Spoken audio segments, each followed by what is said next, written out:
Prenosimo vam nekoliko malih savjeta najboljih molera pri slaganju boja u unutrašnjem prostoru. Bojom možemo popraviti neke nedostatke stana u odnosu na strane svijeta, klimatske uslove, veličinu i oblik prostorije.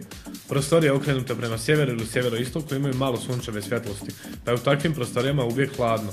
Topla boja zidova, na primjer svjetlo-žuta, ublažit će ovaj utisak. Prostorije okrenute prema jugu ili jugozapadu obasjane su sunčevom svjetlošću, pa je za njih, naročito zbog ljetnih dana, potrebno odabrati zelene ili plave tonove. Mnogi stanovi imaju dugačke uske hodnike iz kojih se ulazi u sobe. Oblik takvih hodnika možemo lako optički izmijeniti. Jedan ili oba čelna zida možemo obojiti, na primjer jako narančastom bojom, a ostale zidove neutralnom bojom. Na taj način će se prostor optički skrasiti jer se narančaste površine na izgled približavaju.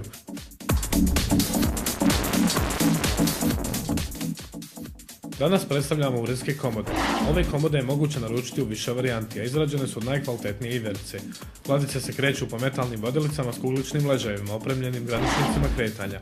Sva pojedina vrata, kao i grupe vrata, opremljena su grabicom. Mogući su modeli KO41, čija cijena je 379 maraka, te KO46, koja košta 449 maraka.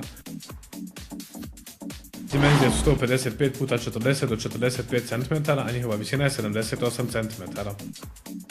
Subotom i nedjeljom možete naručiti ove ili neke druge proizvode po značajnim sniženjima. Sniženja od 70% viđaju se samo u Top Meblo salonima, a naša akcija Vikendom režemo cijene se nastavlja.